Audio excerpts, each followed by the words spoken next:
Hey everyone, welcome back to our channel. Today, we're diving into a super handy tutorial. How to add train tickets to your Apple Wallet in 2025.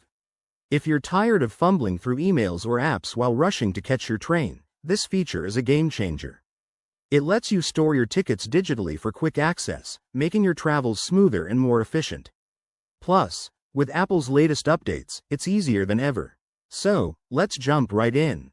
First things first, make sure your iPhone is running the latest iOS version for 2025. Head to Settings, General, Software Update to check.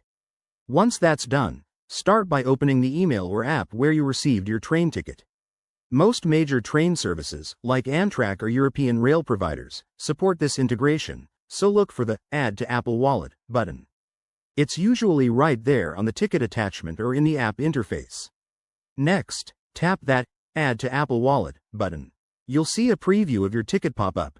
Double-check the details like departure time, seat number, and destination to ensure everything's correct. If it looks good, hit Add and authenticate with Face ID, Touch ID, or your passcode for security. Boom! Your ticket is now in your Apple Wallet. Now, to access it, open the Wallet app on your home screen. Your train ticket should appear as a card. You can even add it to your lock screen for ultra-quick access. Just go to Settings, Wallet and Apple Pay and customize it. One quick tip.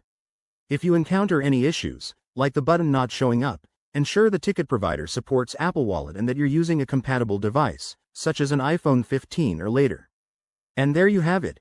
Adding train tickets to Apple Wallet is straightforward and saves you time on the go. Give it a try on your next trip and let us know in the comments how it goes. If you found this helpful, don't forget to like, subscribe, and hit that notification bell for more tech tips. Thanks for watching, and we'll see you in the next video.